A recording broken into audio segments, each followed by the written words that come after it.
Bien, ¿nos podrías, por favor, explicar un poco qué son los puntos de acupuntura o QMA? Vamos a hacer una reflexión, como veíamos ahora, de que no son puntos de acupuntura. Los puntos pertenecen al canal. Decir que son puntos de acupuntura es encuadricularlos, es estrecharlos, es darles una dimensión total y completamente aislada a lo que realmente son. Que en acupuntura se usan esos puntos, está bien, hay que aclararlo. Es como decir que la medicina tradicional es solo acupuntura. Hay que empezar a recuperar ese sentido espiritual y amoroso, además que tiene la medicina tradicional, a partir de esa sabiduría y de pronto no de entender, sino de ver lo que realmente es. Entonces, volvemos a los canales.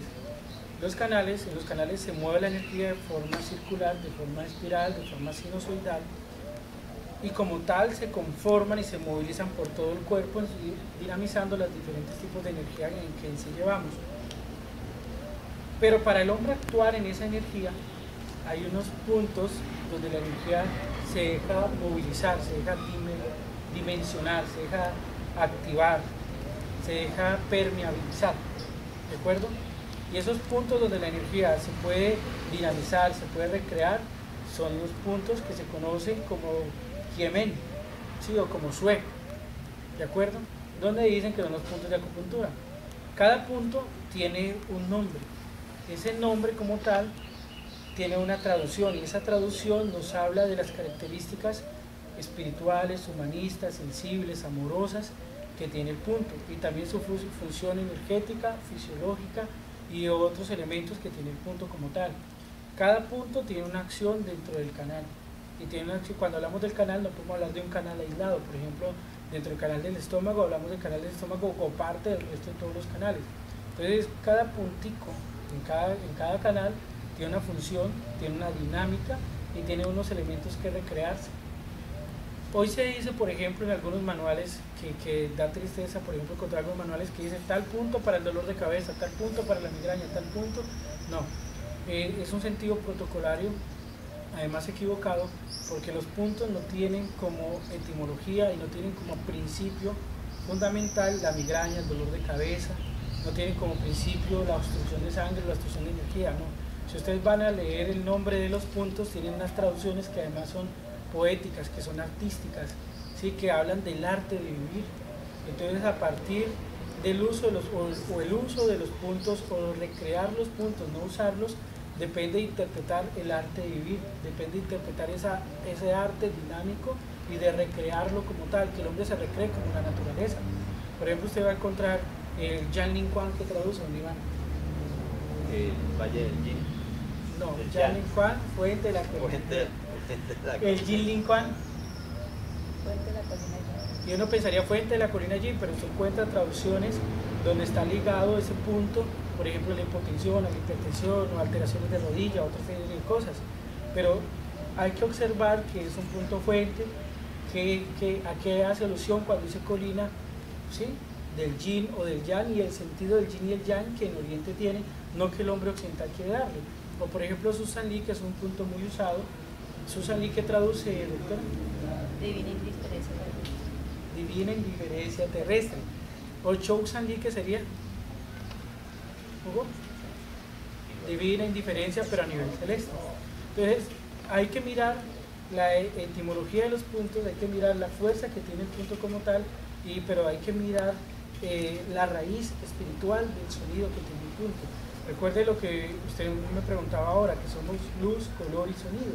Y esa luz, ese color y ese sonido se tiene que recrear en ese momento terapéutico y estar muy lejano a que se usa el punto por dolor de cabeza, por dolor de rodilla, por migraña, por diabetes, por hipertensión. Porque recuerde que toda enfermedad, o cuando aparece la enfermedad, se ha perdido el sentido artístico. Y para reencontrar ese sentido artístico, tenemos que reencontrar cómo se dinamiza la energía, y es muy bonito porque a partir de los puntos se encuentra cómo se dinamiza el hombre recuperando ese sentido artístico. ¿Se acuerdan? Pues el emperador, el segundo emperador, por decirlo de esa forma, que fue Chen Nong, que él cuando se observaba el cuerpo se reía y la gente pensaba que estaba loco porque él se observaba y se reía, y él decía que él permanentemente se podía observar sus puntos y sus canales. Entonces es por eso, ¿no? Hay que entender que los puntos tienen un sentido artístico, y para abordarlos tienen que conocer ustedes ese sentido artístico. Por eso es importante conocer esa no solamente la traducción, porque hay gente que traduce muy bien, pero cuál es el sentido espiritual que tiene implícito esa traducción. Por ejemplo, algunos dicen, no, es que tal sonido en chino significa peligro, y ahí se queda. Pero es conocer lo que siempre digo que significa peligro para los chinos, para el chino antiguo, no el antiguo hace 1000 años, no mucho más antiguo, de hace 7000 años y más atrás. Peligro en el ideograma chino se escribe con 2 caracteres, uno significa Crisis. y otro significa oportunidad. Pero también inverso, crisis se escribe con un carácter que significa peligro y otro que significa oportunidad. ¿De acuerdo? ¿Me han comprendido? Entonces, claro, si yo me quedo pensando solamente de una forma cuadriculada, entonces no voy a observar sino la traducción y bueno, pues ya sé la traducción y se acabó.